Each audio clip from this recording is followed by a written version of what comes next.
Nigga, we go hard. Look how we bogart this game. It's so odd. You hear it, it's so harsh. Time to get this bread, cause for years it was low carbs. Hit a storm brewing, jump aboard before it starts. 40 days, 40 nights, still no Noah's Ark. Watch how we flood them, get to running. Now on your mark, set, ready, go. Better hope that motor starts in vain. Oh, here we go. The Trial Run Podcast episode 3. If only they knew what we've been talking about. I know. I'll leave it at this. Just say your grace, Haas. Say your grace. If you bless the food, it's holy. say your grace before you clean your plate, son. Oh man, but listen, man. What I saw, it was graceful. Yeah. It let you know you was alive. Like, oh, I'm still alive. When the spirit moves me. Listen, man, my intuitive nature told me that, this was something to see.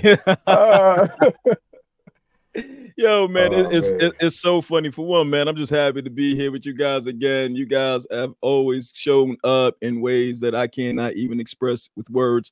So welcome to the Trial Run Podcast, episode number 3. I am Hassan God King. This time, Creole, he got his handle on because last episode he decided. I just wanted y'all to know my name, bro. I'm they count on me to tell the truth. Oh man, here we go. Here you go with the mace. I'm the wild card.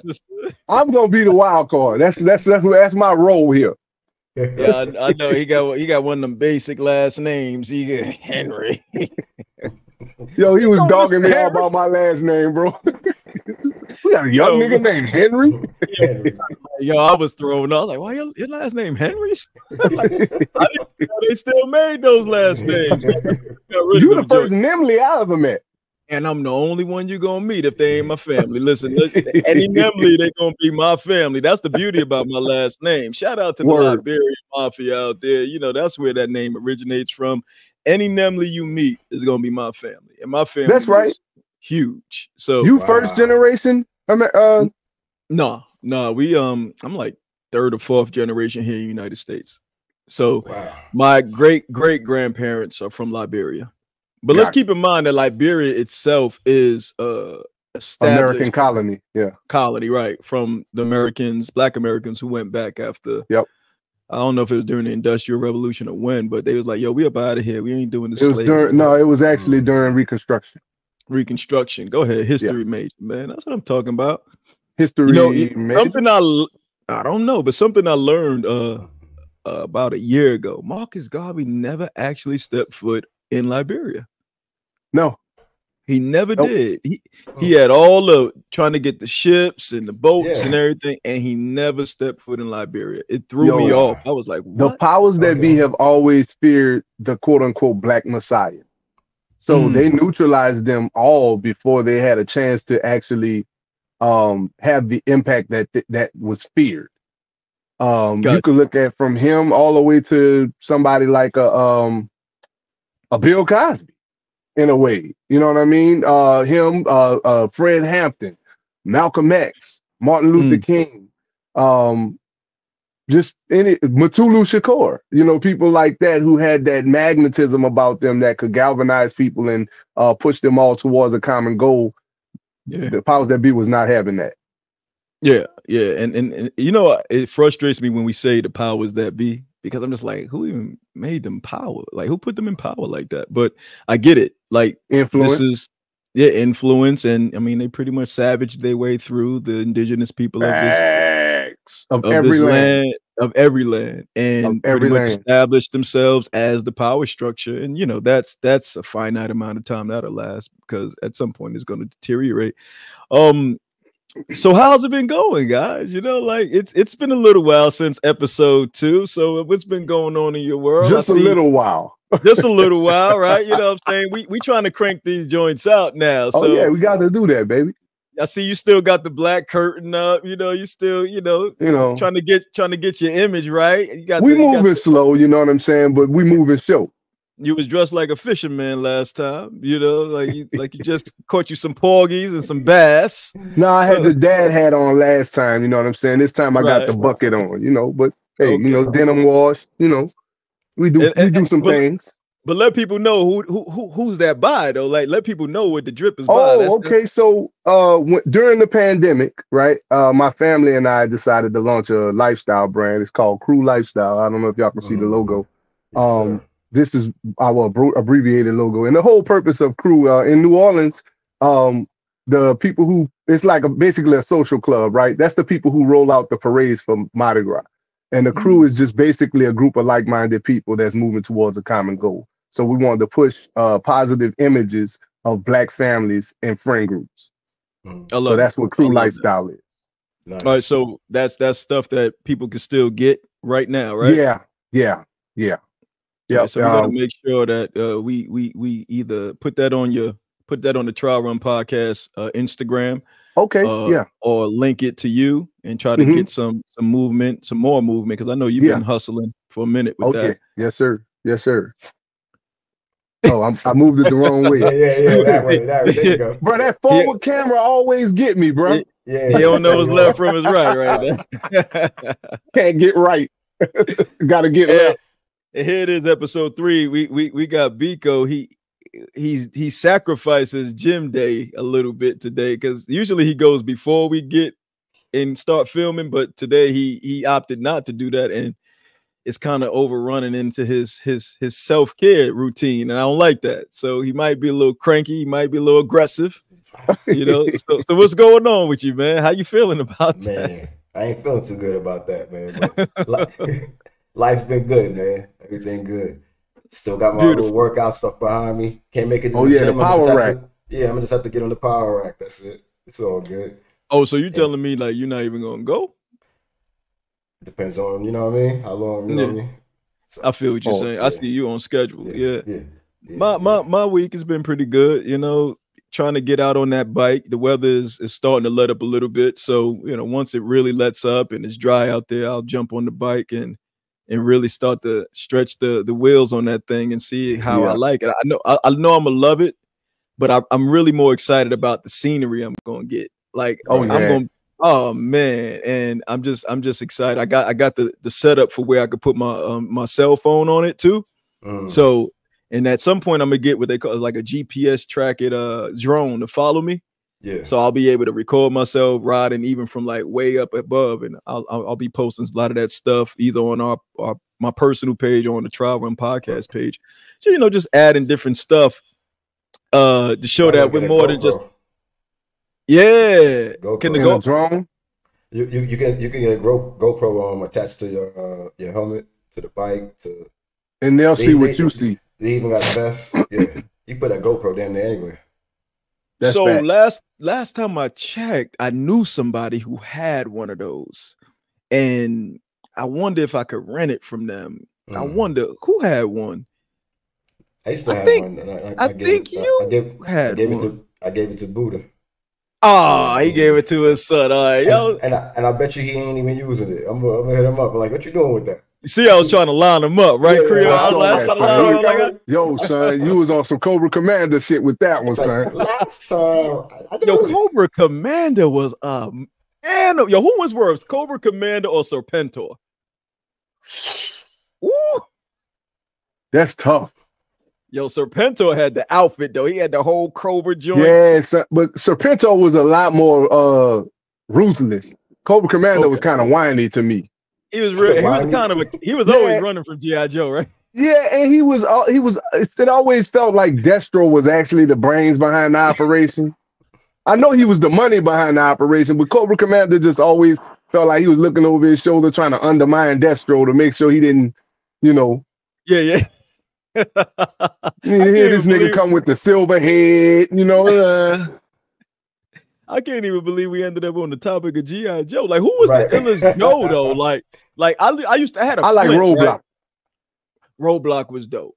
Roadblock was dope. Heavy Duty was dope too, though. Flint was my man. I like Flint. Flint was I like Duke though. I did like Duke. You like Duke? I did like Duke. I think conditioning made me like Duke though. Oh man, he's American.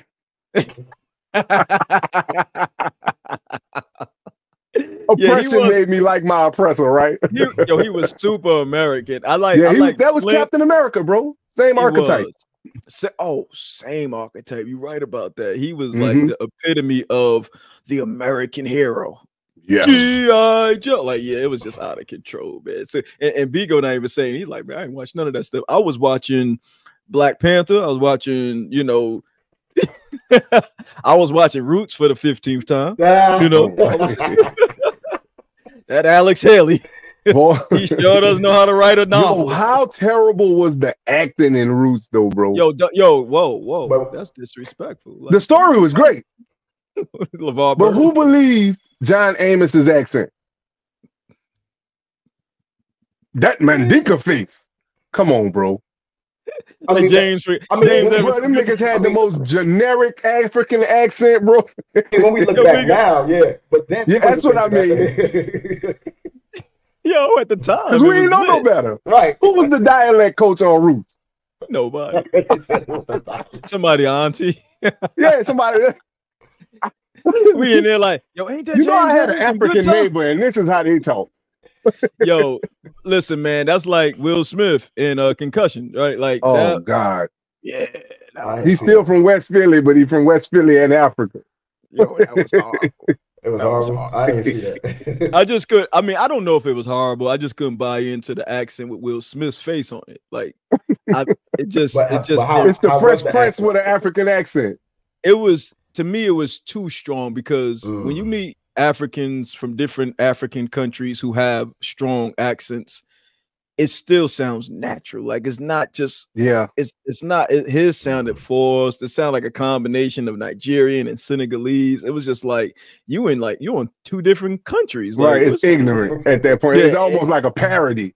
And then it has like a hint of patois on the back of it. It's like, yo, you in the Caribbean now? Like, you need like, that don't even resonate. The Middle Passage accent. That's what that is. The Middle Passage accent. Give us a free. And Jamin Hansu, he's African, right? Like, we believe that. We believe that. Right. So when you got that as your predecessor, like, you really can't come less than Jamin. You pretty hit. Right. Yeah. Yeah. That's what's up. Yo, so you don't know who really planned the whole accent with them, but in your personal life, like, and I just want to kind of like just go straight into this, man. Because listen, bro, we had this conversation, you know, before we started this particular episode, when we just in the group in the streets. Listen, no. Hots in the streets. No. On the bike. No. on the listen, on the bike. Taking the scenic route. No. But let me ask you, it's planned sex, right? Like, sex is dope, right? It's good when it's good, and it's not when it's not. But is planned sex good, or is it? Yeah.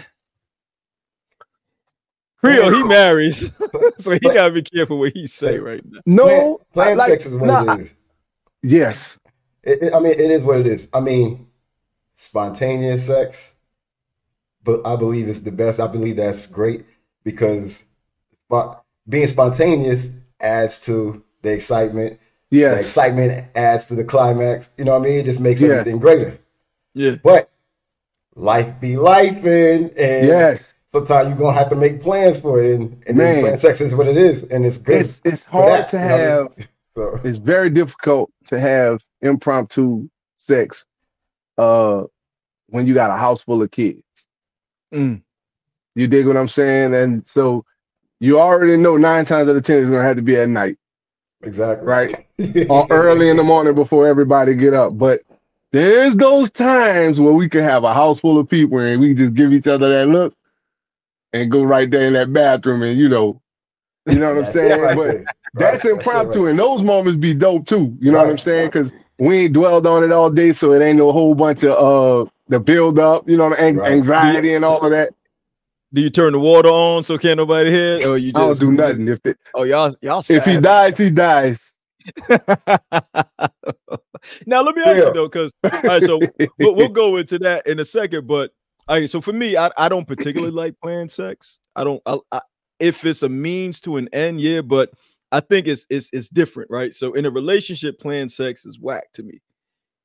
When you single, planned sex is dope because it's like you excited because you don't see this person that you planning it with. Like, it's some level of mystery and mystique that exists within it. In a relationship is like, we see each other more often to be more spontaneous than we actually are. So I don't understand why we need to plan it. I know life be life, and as we talked about before, but that's because he ain't never had a house full of kids. Well, yeah, you're right about that, but it's like the planning of the sex when you in a relationship, to me, it takes away from the excitement most of the times. Like sometimes you get a nice little run going, and then she show up with that thing on, you showing up with that, and y'all ready to go, and it's good, and you know it's going to be intentional, right? Yeah. It's not going to be them quick stuff. I'll be perfectly honest. I don't like quickies. I don't like them at all. I don't like them. I don't like them. It take me long enough as it is, bro. Like I'm married, man. Like I don't particularly like them. I feel you, man. I don't particularly like them, and it kills my drive. But you know, but the plan thing is dope when it's dope. But most of the time, I only like the plan sex when I'm single and I'm just out there, and it's like, yo, I'm coming through. What's up? Because that's a plan, but it's kind of an impromptu plan. I think it's more room for spontaneity when you're in a relationship, and when it's not there, it kind of, for me, not speaking to nobody else, but for me, it's signs that a spark is starting to wane a little bit in the relationship. I got you. I got you. So, well, that has not been my experience. That has not been my experience. I mean, you got babies. Our connection in that regard, it ebbs and flows. I mean, you have moments where life be lifing, right? And you so pulled in a whole bunch of different directions to where you can't hone in on that thing. But then those moments when you meet in that place, those be so intense, it just be like, boy, I don't know if I could do this every day, because it pulls so much out of you. You get what I'm saying? I'm not even just speaking of the physical part. I'm talking about the intensity of the connection, the intensity of the gratification you get from this person just knowing you so well.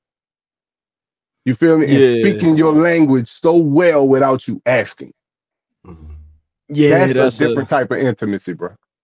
Yeah, it is. I agree with that. You know, I've had that in spurts. I had to sit up in my chair for that. I had that in spurts. I don't think I've had that consistently when it comes to that. Like it's kind of like, you know, for me it's like it's an evasive type of experience for me, because 1 minute is like she on it, and next minute is like, what's up? Like, what's going on? And for me, like, do you think you got a climax in a quickie? Because like I said, it's very challenging for me to do that. I don't think you don't necessarily have to. I mean, some guys, you know, into no fapping. You know what I'm saying? What is that? You don't know what that is? No. I know what fapping is. It's like that's masturbation. No. Well, yeah, but I'm speaking in terms of some guys are into like edging or getting to the moment and stopping themselves. It's a means of prolonging it.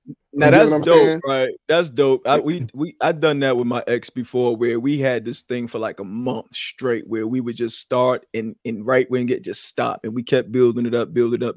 We intentionally did that. So when we finally went there and decided, okay, are we gonna do it now? And we went there. It was really good. I enjoyed it. You know, so that was a great experience. But those are the experiences that, you know, those are the ones I love the most. Yeah, that's the nuance with that person. Right, exactly. But when you allow life to dictate how y'all interact, that's the part where I don't like, because almost like, yo, that's secondary.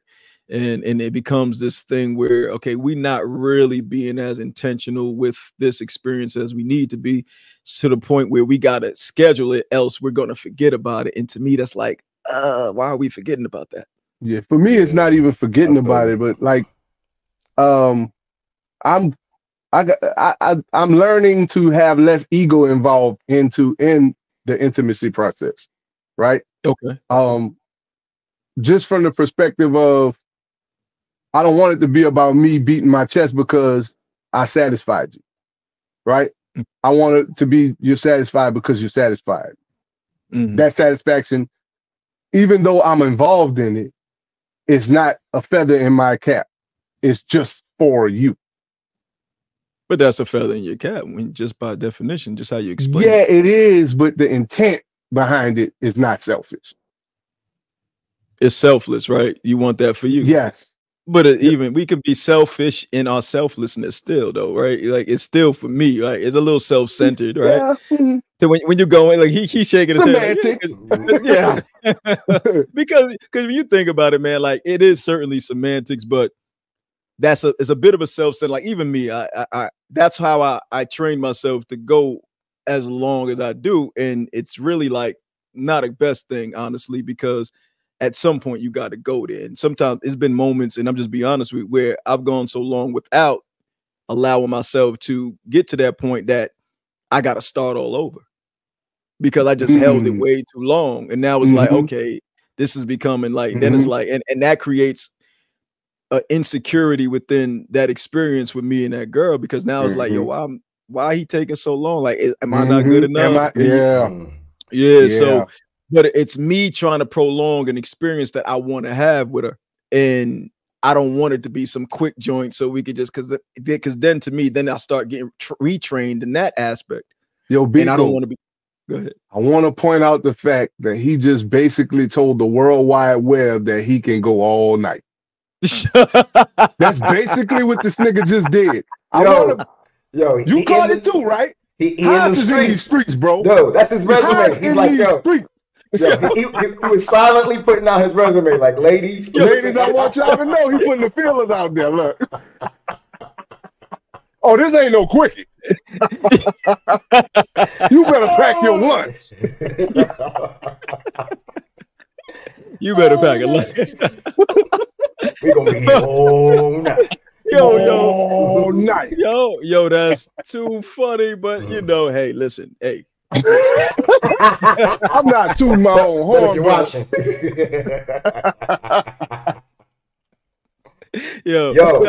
I got a question. Go ahead. Have y'all ever been walked in on by your kids? Man, yeah. Ooh, the only one that haven't caught us is Khalees, the baby. She ain't caught us yet. So you got caught more than once. Man, what? I told you they animals in that house, son. They animals. Like they animals in that house, son. Damn. Bro, it's no way. Like, okay, so they got a dish schedule with the older kids. There's no way they haven't heard us, bro. Because when they wait late to wash them dishes, bro, that'd be the time. And it's like, I know y'all heard all that. I know you did. You feel me? But nobody discusses it. So it's like, it's like it never happened. Like it never happened, right? You ain't putting your hands on nobody's mouth, like yo. Ain't no face in the pillow, nothing. Like, none of that shit. I pay the mortgage. Basically that. The gorilla noises and all of it. I'm just joking. You stupid. He said the gorilla noises. Bro, Misha gonna side eye me when she hear that one, bro. Oh man, she gonna be like, really? This is what y'all talking about? Really? This is productive. Really? This is productive. Really? This is what y'all got going on. Shut the whole joint down. Like that try one is over. That's it. That was right. No more gorilla noises, sir. No more. That's that type of action, especially for you, Cardell. You whole family, man. That's that type of action that'll have you in those pictures during the Christmas time wearing those red and black plaid pajamas, sir. Oh, we do that every year. I knew it. We do it every year. And we don't just do the red and black ones. No, you can't stop them. We got the plaid with the red, the white, the blue, the green, and the yellow. Because we got a white Christmas tree. God. And the white Christmas tree got the matching bulbs to the pajama colors. Yo, I did not know it was going to be you. So you taking pictures with the plaid pajamas up. Yo, son, you taking pictures? You be taking pictures on your stomach with your foot up? Yes, you do. Yes, actually, yo, you know what's funny? I got a picture with my kids on my back, bro. I'm gonna post that picture. Yo, no, I got a picture. Yeah, I'm on my stomach, bro. I ain't gonna lie, bro. It's funny though, but I do. Yeah, I'm that dad. Yo, I think we really need to retire those pajamas. Man. Like it's so. You talking about the buffalo plaid? I don't know if they buffalo. That's what it's called, buffalo plaid. The lumberjack. Everywhere. Yeah, that's buffalo plaid. Look like the old phonics textbooks when you was a kid. Looks like the phonics textbooks. Like you. Yeah, lumberjack is the same thing as buffalo plaid. Gotcha. Okay, so we on the same page. Yo, every Christmas I see it, and it's like, the dudes be looking like they don't even want to be in the picture. They be like, Not me. It'd be my wife looking like she don't want to be in the picture. Oh, so you organized that picture. Yo, bro, you out of control, man. You out of control. I am, bro. I can hold my L, though. We gonna do this family picture. Bro, they be so drove, bro, because I be the one orchestrating it and be wanting to do it, and they be like, and all my daughters got the same attitude as their mama, so they be on it like, bro, I be having to fight and push them uphill. Oh my God, bro. Like every year I see it, I'm just like, yo, this is out of control. I know they don't want to. I'm gonna post the picture. I'm gonna send it to you. You can post it on the on the page. Oh, I'm gonna do it. We got one where my son the only one not smiling. Oh, he was he was fried. He was tired. He was done. Yo, I love it, man. Do you think that affects how people perceive you? When you think about like does that affect how you want people to perceive you? Like, so how do you want people to see, especially if I see you in plaid pajamas, I probably wouldn't even be on this podcast with you because you know. to your point, right? And here's another Creole transparency moment. Right? God, here we go.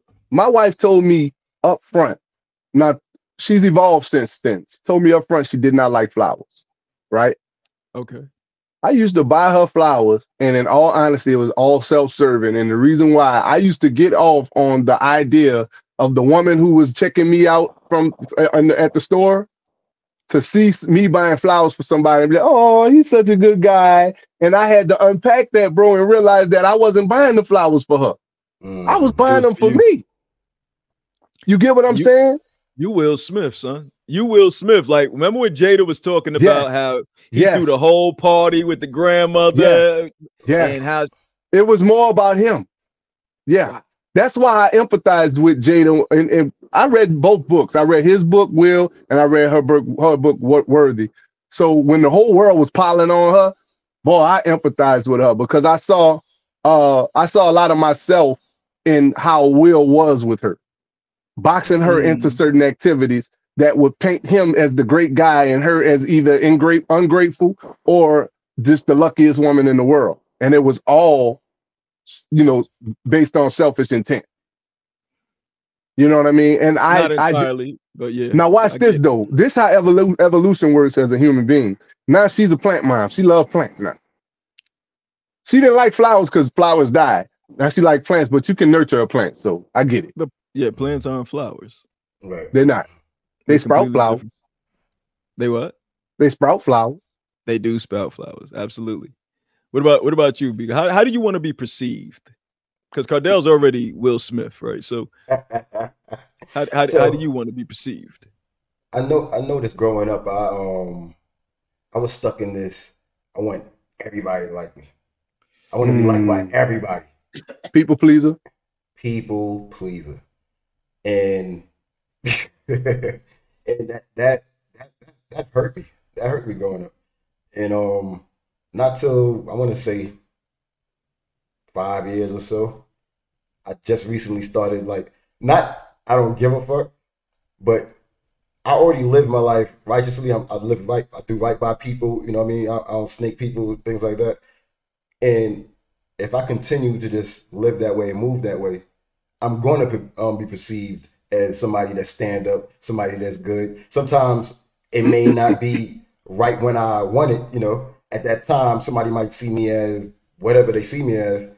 But as time goes on and things reveal themselves, you know, things show, hey, you know, this dude is really this way, this dude is really that way. And so as long as I'm staying on track with who I am and I'm continuing to live life righteously, I'm going to be perceived the way that I want to be. And I also want to be seen as a great man. You know what I mean? Not the greatest at everything I do, but great all around.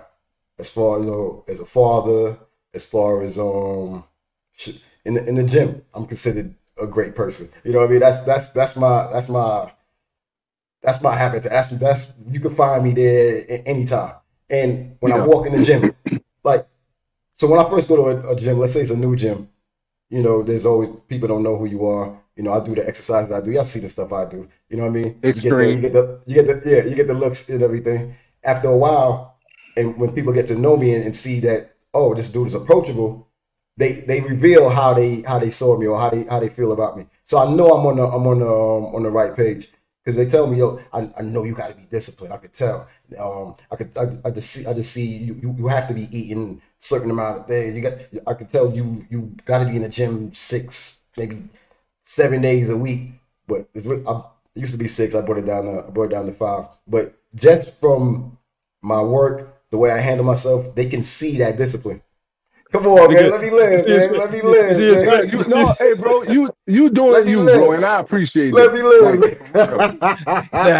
I was doing 6. I brought it down to 5. You know? Yeah. Words, bro, I got 3 days to give them, dog. Like, if I can't get it done in 3 days, bro, so I just want to I'm not trying to look like no action figure, though. I am, man. I know. G.I. Joe, right? He's Roadblock. Destro. For real, man. So I'm on track to what I want to be perceived as, man. Good dude, stand dope, up, discipline, you know what I mean, focus. So yeah, you know, for me, go ahead, big dog. I'm learning to put less stock in how I'm perceived and just be, to kind of to Biko's point. Being a people pleaser and like having a family young, I was so subscribed to what others thought of how I was parenting, how I was as a husband, to where I was trying too hard, bro, and I didn't give myself grace, right? I always felt like the world was on my shoulders, and I stopped wanting to carry that weight around, man. Like the weight of you can't control other people's perception, right? Right. All you can do is just do what feels right and what feels good to you. Exactly, bro. You know what I'm saying? And if being in the gym 8 days a week work for Biko, by all means, feed those muscles on top of muscles, bro. You heard me? All I want to do, bro, is walk. All I want to do is walk on the beach with my shirt off and not feel cheesy. You feel me? That's all I want. You know what I'm saying? I feel like I might have to give it 4 days instead of the 3 I've been giving it. Right. Yeah. You know what I'm saying? Hey, but I totally agree with you in regards to the discipline and wanting to be perceived, because everybody wants to see you as a person who, like, because when people look at us, they want to put you in a box, right? They need to put you in a box so they feel safe, right? Can I put weight on this person? Can I depend on this person? That's how people judge us, right? They can set a clock by you being in that gym. Just like my wife and kids can set a clock of me punching the clock at my job and bringing home my check, and my check actually affecting my house, right? Right. So those are the things that we actually being judged on. So when it comes to perception, I'm learning to balance out my need to be perceived a certain way. Yeah. That's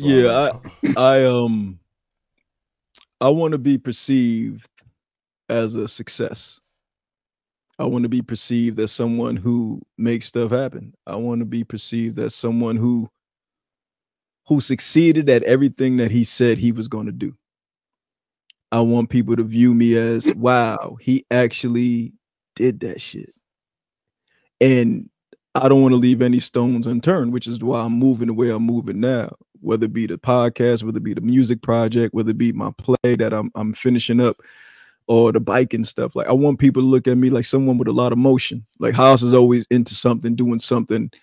That's somebody I want to watch. I want to see what he's into. Maybe I could do something with him.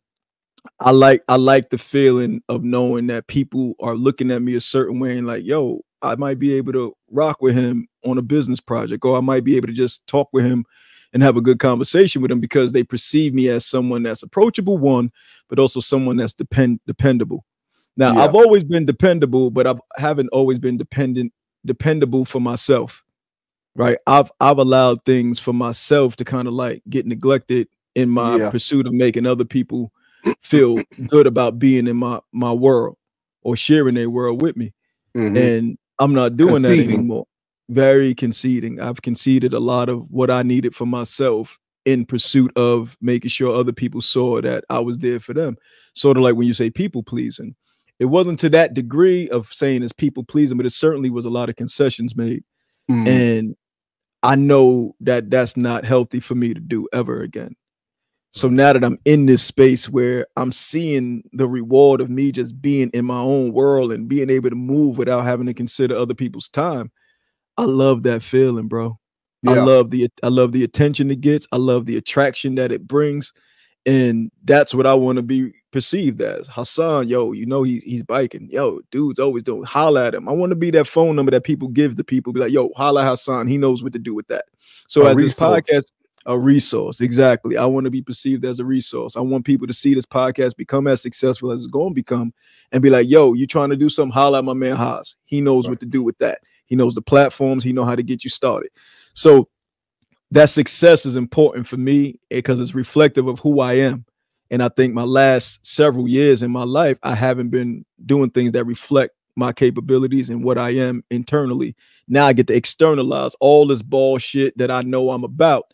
And now when they see it, they like, okay, that makes sense, because what he talks and how he's living, not making sense. But once I do that, then it's like, okay, it's making sense. It lines up with who he is. I can rock with that dude. Can I sprinkle some grace on that for you though? Go ahead. Like, I think sometimes we don't make room for God's timing. That's fine. You get what I'm saying? Because you could have walked in all of these things at the improper time and it wouldn't have flowed. So it's not even about how capable you are. Sometimes it's just timing, bro. Like, this was the right moment. Think about it. Everything converged on us meeting, us getting comfortable with each other, us having the conversations we had, right? All of the things that led to us leaping out on faith and moving into doing these things, right? Yeah. It's all predicated on timing and alignment. When you say God's timing, which God we talking about? We talking about the Christian God or the Muslim God? I think they're the same God. I just think we see certain things a little different. I'm just messing with you, bro. I personally agree with that. I try not to put my mind so much in the clouds and get all philosophical with, because I like to make sure that I stay in pocket with what my control is, and that's actually doing it. But I agree with you. Timing is everything. When you think about me and Biko's relationship, we've known each other all our life. This is not the first endeavor we've taken on together. This is like the third or fourth one. So I'm the new dynamic here. You are the new dynamic here. No, you are. No bullshit. But you're a good dynamic in that, a really good one. You know, I think, you know, in the fact that you do music, I can only imagine when me and Biko was running the Four Corners TV.com over at YouTube and trying to make that into something. If you was a part of that, what that could have been, right? I don't know. But we learned so much doing that several years ago that it allowed this to be a lot easier than it was. Yo, could you imagine if we had Cordell when we was doing Gangsters Don't Do That? Oh man. Yo, bro, we had these comedy, like, you know, people started doing all these comedy sketches, and we started, man, we had about 4 episodes of Gangsters Don't Do That. We had stayed with that. Oh man, it was almost like the way we was doing it, it was like a TV show. It was like 3-4 minutes. It wasn't quick skits. And it was like, Gangsters Don't Do That. It was the funniest stuff. And then his son CJ would come there, be seeing him doing something that's real questionable. He'd be like, what? Gangsters Don't Do That. The way we edited it, the way CJ made every time he look at you, like. But hey, who knows? Keep in mind, the waters are troubling now. The timing is right now. Who's to say all of those old ideas that, well, what we perceive as old ideas, right? All of that's converging on this moment. Oh, absolutely. Like, trust me, everything that, remember when I sent you the verticals for the trial run, and I talked about all the different branches that can come from this? That's exactly what I'm talking about. Like, that's bringing things that's been on the shelf for a while off the shelf and saying, hey, look, we got some life now. Let's water them again and get them to sprouting. So that's ill to me. Like, when we talk about timing and our perception of what we create and how timeless it actually is, right? The videos that I've been posting on my page of me singing some songs, some of those songs were created way more than 10 years ago, but the album came out 10 years ago. But the appreciation and the engagement I'm getting, some of those people have heard those, are hearing those things for the first time. So what's 10 years old to me is brand new to somebody. Right. Yes. You get what I'm saying? So what we create is actually really timeless, bro. And we can't just because we're detached from it as a creator does not mean we have the license to be detached from it as content. Yeah, I agree with that. Like when you think about that, my play is called King Adventure. And I've been writing this play since a couple years ago. And it was always just like a concept, right? It was never for a play. I have Scream City. Biko know about Scream City. So, and then we have King Adventure. And King Adventure was never written down. Scream City, I had everything lined up, had stuff on YouTube. I was trying to like, I had it planned out, but then of course it's just like, all right, let's sit with it and see what happens. Then King Adventure was something that I conceptualized, and then it was like my ex-girl bought me a playwriting class, so I turned it into a play, got 85% of the way done, and then I was just like, you know how it is when you write, and it's like you can't force the writing, right? So I just sat it down, and I said, because I believe in drafts, right? But when I write, it's not a draft. I'm writing. I got you. Like I'm writing in pen. It's once I put it down, it's there. So that's one of those things that's going to come up off the shelf, and I'm going to piggyback that off of what we're doing here because I know people are going to take to it, and I'm excited about that. So when you talk about like just the perception of how I write, those are one of the things that I want to like. He's a great writer, right? I want people to view me as a great writer as well because I am. I'm a really great writer. So those are some of the things. And as we start to move closer into our individual accomplishments, because we still have those that we have to tend to, right? This is collective, but then we have the individual side of it. Like we got to dedicate one of these episodes to Biko and just the importance of staying healthy and how we get into the gym, because there's a lot of conversation that we can have around that. And he's the perfect person and only person I will even discuss this with, because he knows all the ways of how to get in shape and be active and stay consistent with it. So just make sure that's one of our things that we do. When we talk about this, the perception, sometimes that perception and how you want to be perceived comes with these labels. And I think sometimes these labels, they get overused. So like you ain't married, like that's your life partner. Like Will Smith and Jada, that's your life partner, right? That's not your wife. No, that's my wife, bro. That's my wife. The biblical meaning of it, though, not the frivolous way they throw it around now, wifey, and you know these different things. When this person, y'all don't really have a covenant. You get what I'm saying? Your wife? Would you say she was your wife before y'all even took the vows?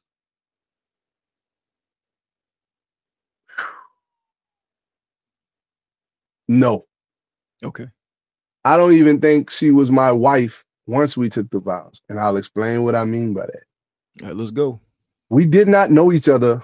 I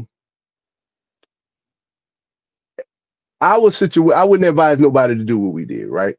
We was kicking it. Remember, we discussed this on the first episode. We was kicking it, and then we ended up married, right? Reason being, she got pregnant, right? And I'm old school in my philosophy towards that, and I wanted to do the right thing. I'm not suggesting anybody do what I did. Right. However, it worked out for us, right? So one thing we noticed in our vows, right? We did not say I do. We said I will. In the vows, when they had us to say you say your I do's, we did not say I do. We said I will. Right? I don't know why the vows were done that way, but it happened to be the perfect thing for us because we progressed into the roles that we play for each other. Okay. We grew into being these versions of each other that support each other, that undergird each other, right?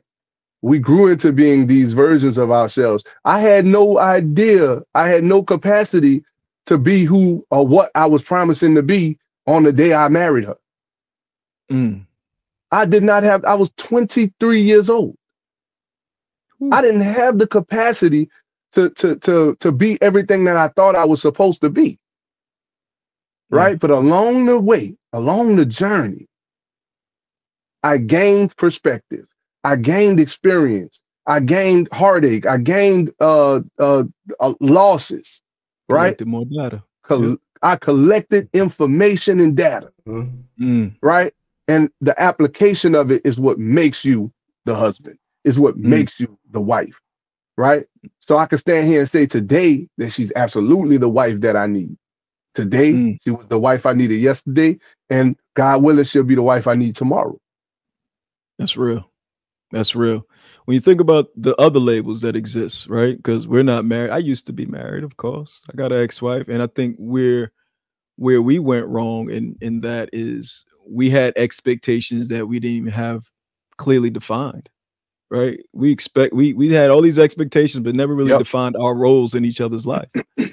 And that's very difficult to navigate, especially once you get a child involved. And in her case, she was still in undergrad. I'm now working this job. I'm the breadwinner. I'm taking care of everything at this particular point in our marriage. So it's really like go time, and it's not no time, right? Like where we need to be knowing each other and getting to know each other is just go, go, go, go. And we're trying to figure it out. And here it is. We went from friends to boyfriend and girlfriend to fiance. Like we went through the process, but the process was pretty quick. Like you said, yours was fast. Ours was pretty quick as well. And it was very similar to where being from a Nigerian household, she got pregnant. We was already talking about getting married, but the baby, my son, fast-tracked that wedding. And there was a lot of tension up until our wedding because there was people who was putting pressure on her moms, like, yo, how she's gonna be pregnant? They're not even married. Like they Christian. So they had this, and they're African. So there's a big perception thing going on there. So my best friend, one of my best friends is Nigerian. Right. Shout out to Af. Shout out to Chief. You know who you are. That's my best friend. I'm sure his name ends with an A, right? Because all of their names ends with an A, right? No, you. Oh, cool. Oh, yeah. So it's Ade or A, E, and U, right? Like one of those. I'm joking. Shout out to all my Nigerian family, right? But so that was one of those things where we just never really defined our roles in each other's life. So even with the label, it didn't work out, right? So we was just kind of navigating still as, boyfriend, girlfriend, almost just with a ring. But what about some of the other labels that happen? Like when you think about like narcissists and toxic and gaslighting, and like we got on wife and husband, but we really let's go into that round. Those labels. But none of that. I don't really get into all that. None of that stuff really annoys me or anything like that. But I got a question for y'all. It might sound crazy, but gaslighting. I never understood what the fuck that was exactly. What the hell is gaslighting? And I never took the time to find out what it was. I just didn't. Okay. All right. So I'm like, Hodge, you go ahead. All right. Cardell, are you ready to get? He's like, what the hell is gaslighting? Gaslighting to me, and I've looked up this definition several different times, and I never really committed to memory because I just don't bother to. But I can explain what it is. It's almost like someone sets a trap for you to respond a certain way.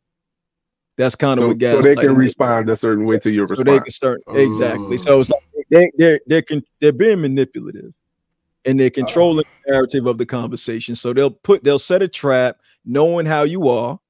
They'll put it out there, and they'll see what you say. So I got a message recently, and I don't know. I think I shared it with Cardell. So ex-girl sent me the message. I don't know if she was gaslighting, but she sent me a message. Right. He said, So she sent me a message, and in that message, it says, it's heartbreaking that our breakup seems to be the thing to catapult you. And I was like, I get it. Okay. Yeah. What? Yeah. Yeah, that's 101. Lining you up to see how you come right, back. like 101.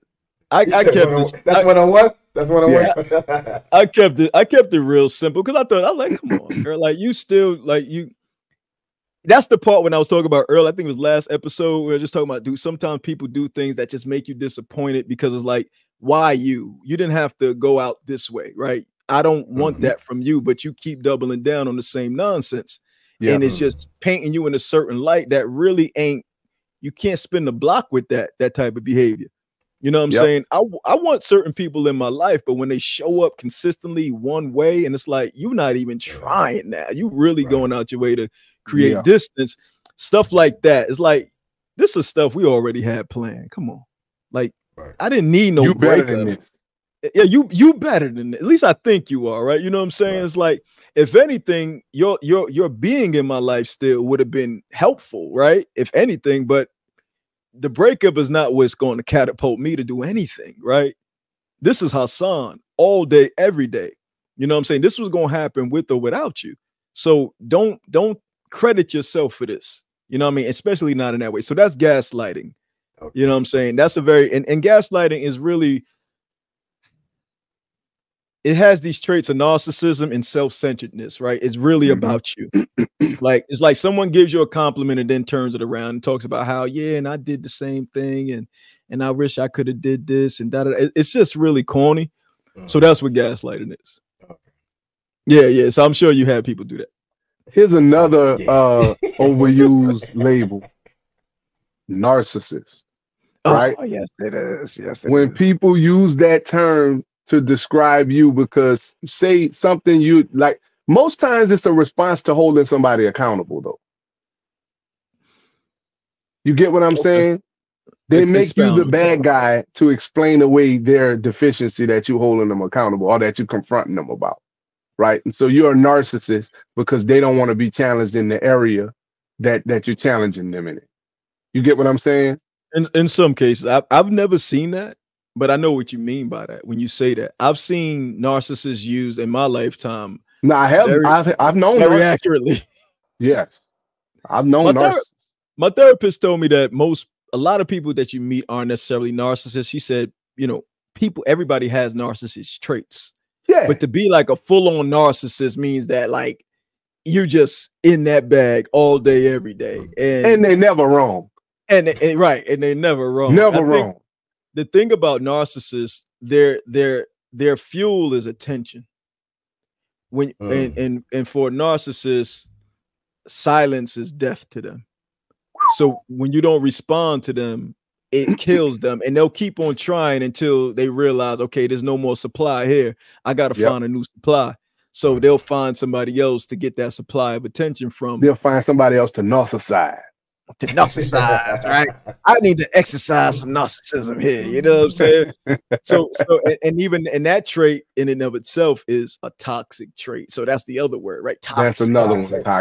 Toxic masculinity. Toxic this, toxic that. Like, what's so toxic about masculinity, guys? Yo. Yeah, like what the hell is toxic masculinity? Like toxic? There was a time, like I'm weird in a way, right? Where when I first experienced or when I first learned something, I like to dive deep into it. So there was a time where I subscribed to the idea that there was a such thing as toxic masculinity, right? However, sometimes it's just you either a shitty person or you not, bro. Period, point blank. Whether you masculine or feminine, you either a shitty person or you not. And when I say a shitty person, I mean an unevolved, right?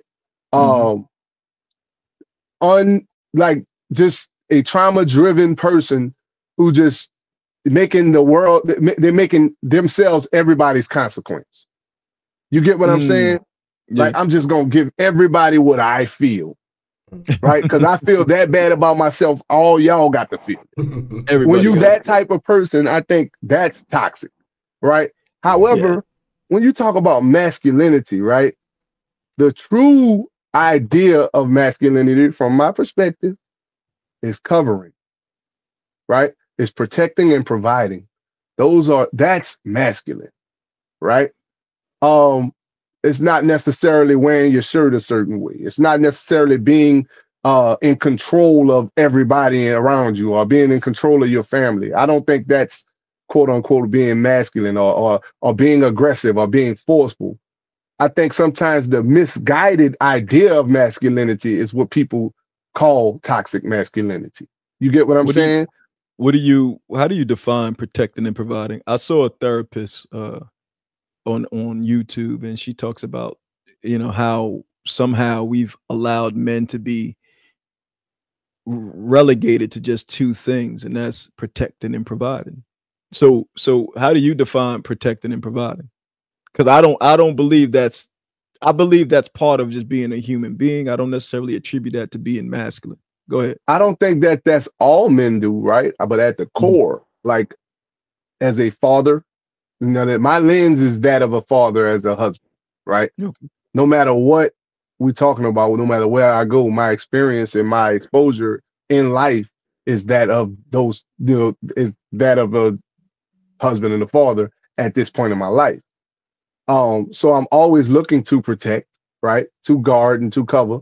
And I'm always looking to provide, right? So those are what I view as my biblical duties to my family. You get what I'm saying? So when I'm talking about protection and provision, that's basically what I mean. Like the home, roof over the head. Roof over the head, food on the table, just and of course it's this society that like nobody can make it on one income. So like six people in one income, that ain't happening. That ain't flying. Well, I guess maybe it depends on the vocation or what that income is.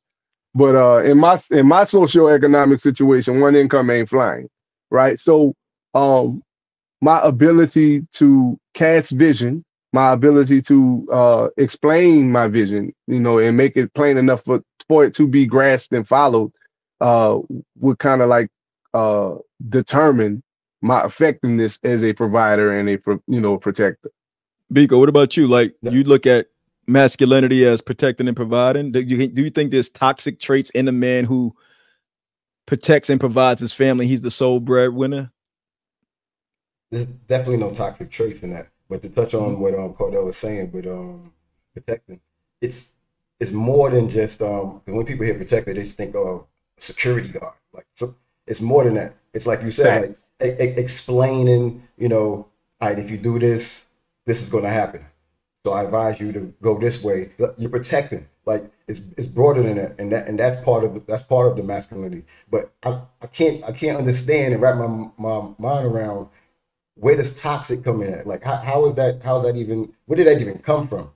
It's emasculating. It's to emasculate men, to make them feel like it's like I've started hearing that, of course, online. And online you got to take it with a grain of salt. What I see that as it's an attempt to devalue Black men, because that's not a term that I've seen ever attributed to white men. I've always seen it attributed to Black men as being toxic. It's almost like they perceived this as being oversexed animals back in the days. Why? Yes. If you accuse the Black man of some sexual impropriety that affected a white woman, they didn't even give him no time to even explain himself. He was dead. Oh, there wasn't no court. Yeah, there wasn't no court case.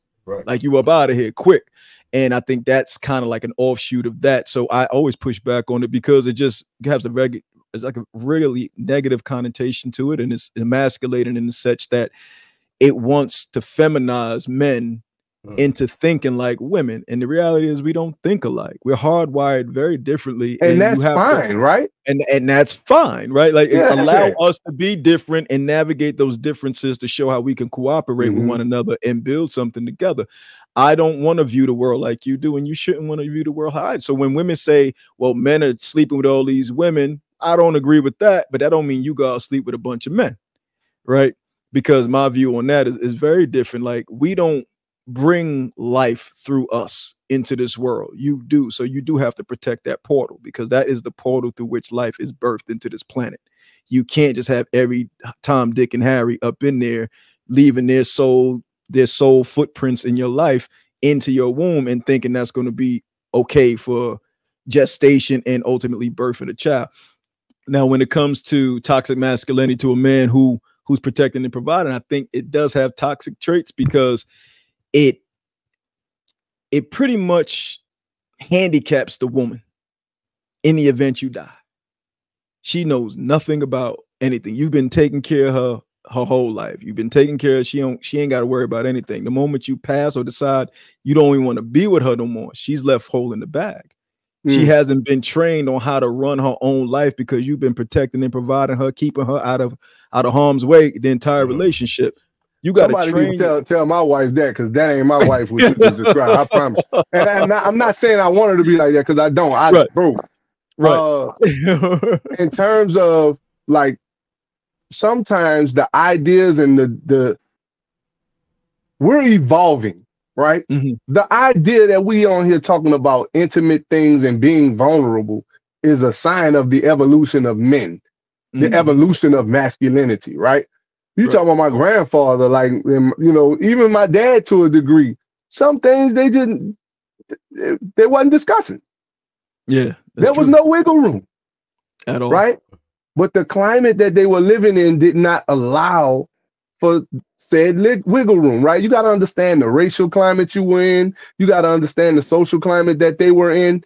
And I'm not even dealing with right or wrong, right? It's not even, we talking about what is and what is not, right? They didn't have the room to be that much concerned with what people felt, bro. Facts. You feel me? Survival was the order of the day, not how you feel. Right. You know what I'm saying? But your also feelings women. Go ahead. Go ahead. Okay. Women wasn't making as much money either back then. So now you bring in this other variable where now women are out earning a lot of men. Whereas like now that protecting and providing isn't needed. So what's needed now that we don't necessarily need you to provide financial stability for us? How do we come together now? Because it's almost even, if not. That's skewed. Only hard, pause, when you relegate provision to money. Right? I agree with that. Provision ain't just a dollar, dog. Provision is vision. Provision. Where is your family going? If you don't know that, you're not providing. You're not. Facts. You get what I'm saying? If you don't have some kind of idea of where we are going, right? Jill Scott had a video that went viral where she said, if you can't tell me what to do, you can't tell me what to do. If you can tell me what to do, then you can tell me what to do. Meaning you got to know something before you try to lord over me, bro. You got to know where you going before you trying to bring me with you. Now, I know that was a divisive video, right? Right. But it wasn't to me. My wife, the one showed it to me. And it made perfect sense to me. It made perfect sense to me. Jill Scott would have to lose some weight before she even say shit like that. Not to me. I like Big Jill. All my kids was made to Big Jill. You ain't got no discipline at the table with the food in front of you. Like, I can't even talk to you about nothing, man. I don't agree with you there, bro. I love Jill Scott. Yeah, she cool, but she need to lose some weight, period. You can't, I'm not. No comment. That's gonna get us canceled, bro. No comment. Ain't nobody who ain't got no discipline with their fork and knife could say nothing about nothing. Bro, this dude's so in here. Show me that discipline first. That you can't be in that wheelhouse. I ain't got no grace, man. No grace, bro. Not for the things that you could control, and I ain't gonna make it about her. Like, I saw that, I agree with her, but at the same time, it's like, I ain't listening to you, shorty. Like, you need to take care of that first. But so if a drunk told you don't drink, well, a drunk can't tell me not to drink because I know not to drink. That's just not happening. But see, there you go with that linear shit. I'm just saying, I don't drink. I think a drunk don't need to tell nobody nothing other than himself. Yo, I don't agree, bro. I think people who have experienced the worst and the lows and experienced the repercussions of their choices and actions are the best people to tell you what to do and what not to do. I don't. That's fine. You seen the Cat Williams joint? You seen the Cat Williams joint when he said he was younger out in Florida and he saw the bums that he was living around, and they was telling them their stories, how they was married and then they ended up on drugs, and that's what made him say, I don't want to be like that. You can learn a lot, bro. You can learn a lot from somebody who I had an uncle, and I'm not gonna go into specifics. I don't believe you can't learn. I said I'm not listening to them. I don't have to listen to them because I'm not going there. But go ahead. I get that. That's you. My uncle is the reason I've never hit a woman. Okay. And it's because I saw him after he hit a woman and saw the regret that he felt from it. What'd she do? A victim blamer, huh? He just said I'm not going into specific. Yo, you cut out for a second. So what was she wearing when she was raped? He just laughed himself off the screen just now. He don't realize he was off the screen. But I do believe that people who have made mistakes can be some of the best teachers, bro, because that experience, you can't discount that. To a point. I think if you've overcome it, sure. But if you're in the middle of it, I'm not listening to you. The experience is still the experience. If you ain't overcome it, you can't show me how to overcome it. Get out of my face. It can make you not want to do it. No, I don't know. Yo, I ain't budging. He like, man, fuck this. I'm messing with you on that. Bro, this the hill this nigga gonna die on, bro. No. Yo, but you remember that? You remember did you watch the Chappelle stand up when he's like, he's a victim blamer? And he was like, yeah, that's what I was quoting actually. He was like, with the kids, he's like, he touched those kids. Well, what were they wearing? What was those kids wearing? What are they wearing? Like, no, you definitely. That's why I said, well, what did she do to get hit? Like, look, knowing who I'm talking about, she probably said something that definitely fanned the flame. So you saying she earned it? No, I'm not saying she earned it. Yeah, I am saying that she played a part. It ain't about, for me, it's not like, there's no justification for it from my perspective. Yeah, right. Right. What you talking about? I got daughters. Don't put your hands on my daughter. I'm telling you, I'm going to bury you. Somebody's daughter pull a gun out on me, she getting thrown through a window. Well, a part of me protecting them is to teach them never to do that. They shouldn't. To teach them to not put themselves in that position. That's part of me being a provider and a protector.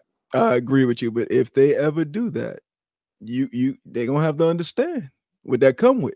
Because I definitely, I'm not gonna hit no woman. I don't hit anybody for that matter, right? I'm just not gonna put my hands on anybody because you don't know how they're gonna respond. Right. My perspective, though, since you open up that door, is like women are just as dangerous as men. Like when it comes to like so I don't give no grace to nobody who's threatening me. I don't care if you got a wig on, you got a dress on, pants on. The moment I see you don't give nobody grace, period, though. I do. I give kids grace. Is giving grace. Adults, y'all know, you're at the point where y'all know better. Don't be threatening. Don't be saying nothing crazy, because the fact that you're a woman ain't gonna save you. If I feel like you're a threat, you going through somebody's door. And that's simple. And I don't think that's me being abusive or anything like that. That's me protecting myself. I don't trust you. I don't know you to trust you. So if you some strange woman, I'm not putting my hands on my sisters or nobody like that. But if I don't know you, sis, and you going crazy and I'll stab you, oh, really? Oh yeah, that's okay. Yeah, okay. Let me knock you out real quick and put you down.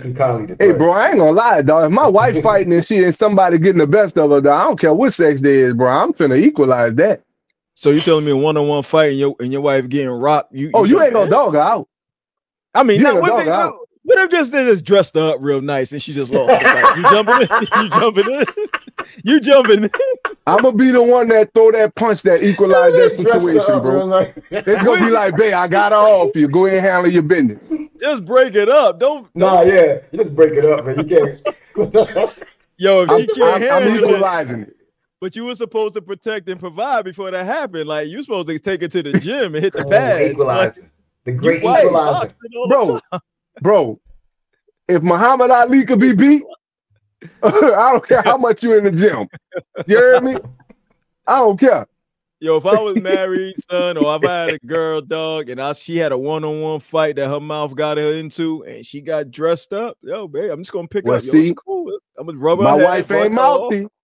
My wife ain't mouthy, so if she in the point to where she throwing hands, it's somebody that came in that close personal space and they had it coming.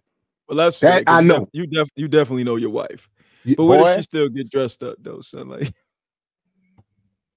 no, son. I can't watch it, son. I'm not gonna We gonna let me sound be like, damn, I'm finna equalize this right quick. You gonna have to. You gotta make sure that thing on you do that, because somebody brother coming back for that one. Yeah. Now, Haas, we in Georgia, so we know. That's all I'm gonna say. I know. Come on, bro. I keep a heavy backpack, bro. Know that.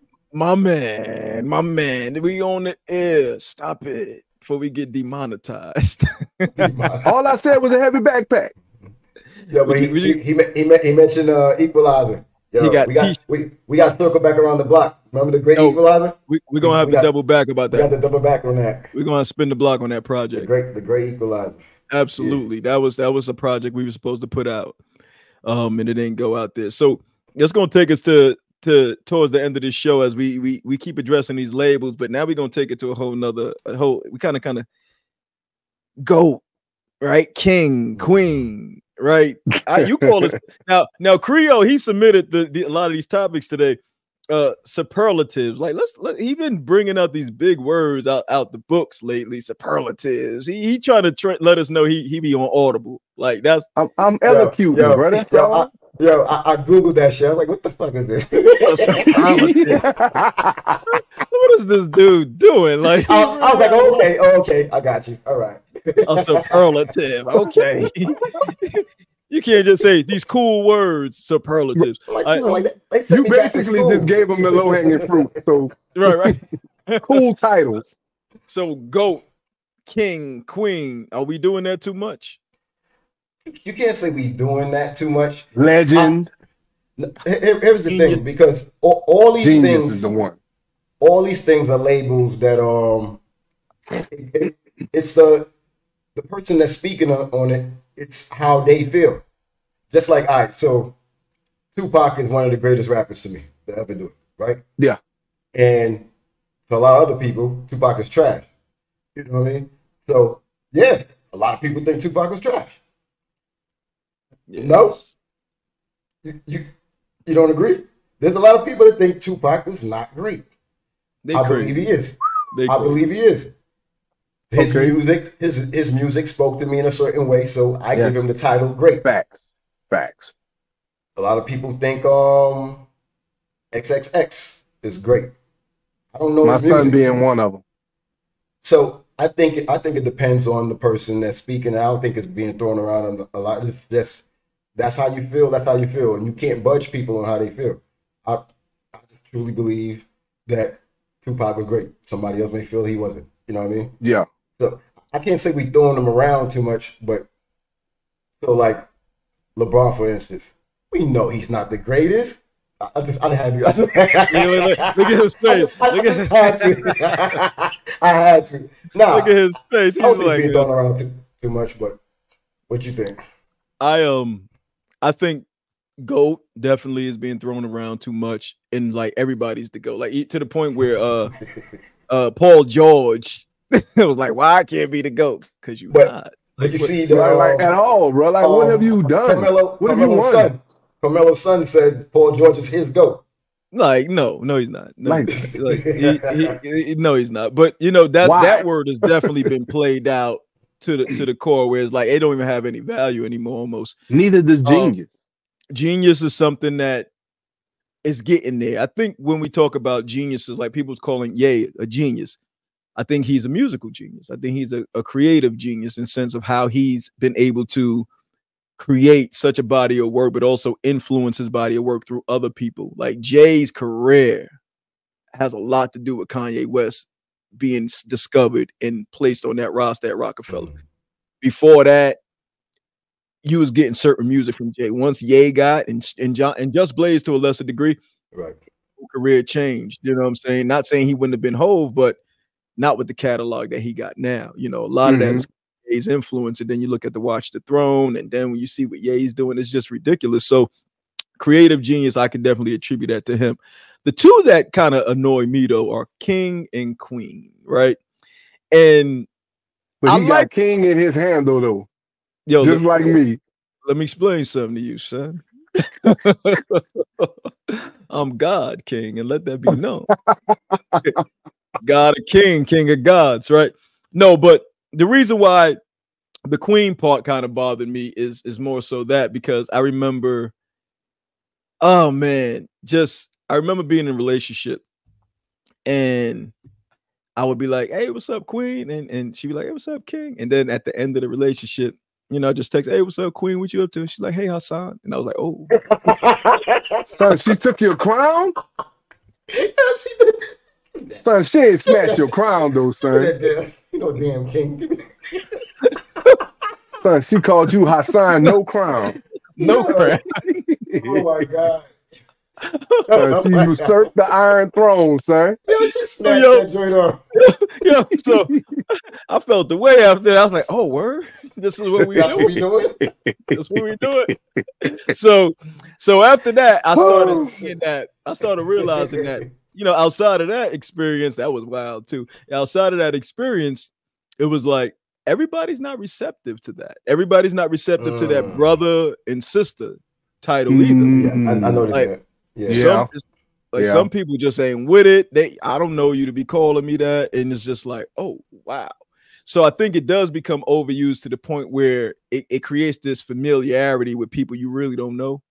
And we got to be careful of that, because everybody is not receptive, and everybody's shouldn't be perceived as a king, a queen, or a brother or a sister, because you could rock yourself to sleep with the wrong person and they be like, nah, don't get familiar with me. It ain't like that. Thanks. And bro is one of those things that's come about as well. Yes. Now, I do respect it. I respect the youngins because they don't use the N-word that often. They don't use it the way we used to use it. That's true. That's true. The way we use it with impunity. They don't really use it, but they do call bro. But the problem is they call their girlfriends bro, their mother bro, their brother bro, their sister bro, father. It's like, come on, you out of control. Big homie. I seen a meme that said, "That's the one." People will call a baby. They'll call a baby big homie if it had money. Just because the motherfucker got money. What up, big homie? You can't buy it real, bro. What? You can't buy it solid, dog. And that's what that's a lot was going on, dog. But in terms of, like, I'll speak for my culture, right? In New Orleans, bro, New Orleans is a very familiar culture, right? We speak to strangers, right? And you meet somebody and they grew up just like you did. So it's a lot of familiarity. And a lot of that breeds a lot of the contempt that goes on in New Orleans, right? Because somebody you just met calling you bro, let your guards down, right? And that same person do some wild, devious shit to you. And now you feeling like your actual bro switch sides on you. And that's not what happened. Somebody you gave that title, somebody you gave that license. Yeah. Had, did some dirtbag things, right? And that's what you get. And I think being outside of New Orleans and growing up in New Orleans, a lot of those things that was normal and natural to me, I got to see another way. I got to see another perspective. And I could look back on it and be like, dang, okay, I could see how we kind of was setting up a lot of those crazy things that we allowed to happen because of the words bro, or because of the words cousin, or because of the words homie, because of the, or big homie, right? Big homie. A lot of people, bro, when you think of what a big homie is and what a big homie is supposed to be, right? You feel me? You should never outgrow your big homie, bro. But it happens. Oh, it happened all the time. Right. You should never outgrow your big homie, bro. You feel me?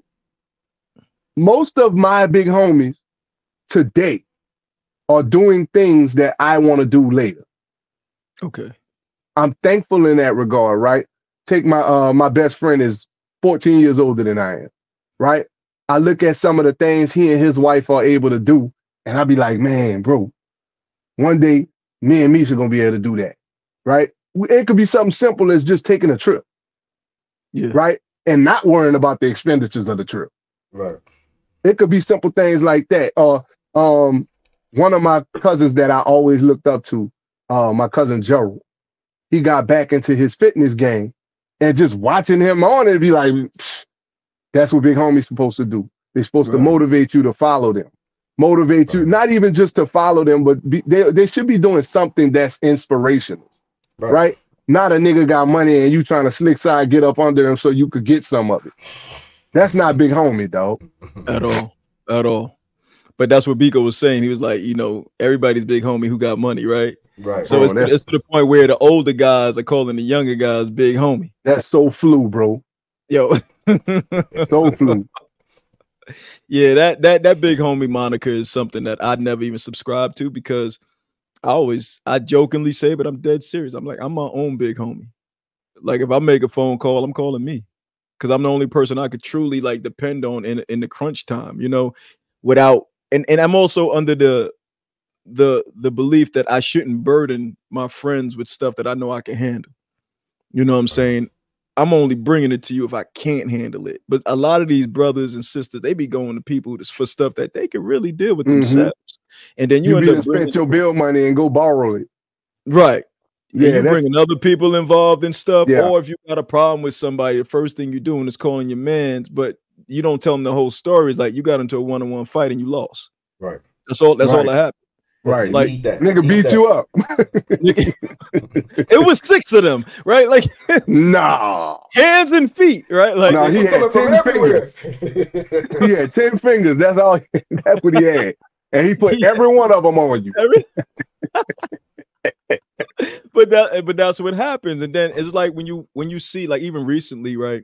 You saw the news about the guy who stabbed the girl when she didn't she wasn't, you know, receptive to his advances, and it was twin sisters, and he stabbed her in the neck and she died, and he almost killed the other sister. And it's like, where's the big homie? Where's the voice of reason in that situation? Nobody stopped him from doing that. Like, what's that about? You know, so wow.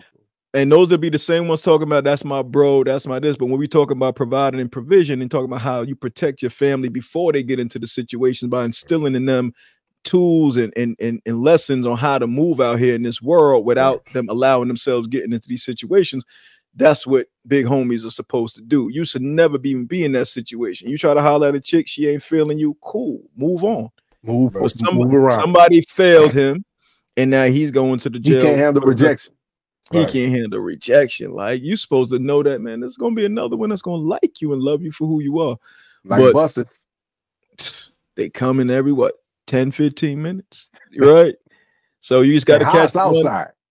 Yeah, right. Forget. Right. He at the bus stop. he already put his resume out there. You already know. Right.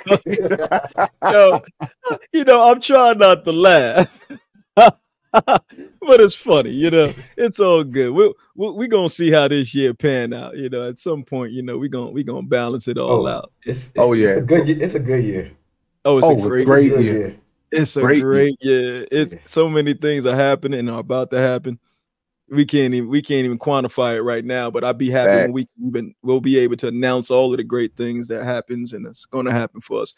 But until then, man, we're gonna wrap this one up, put a button on it, beautiful ribbon. Episode 3 in the books, guys. Listen, man, we really getting the feel of this. I think, bro, we just starting to cook, bro. We just starting to cook, man. Like, I'm feeling this. Like, how y'all feel?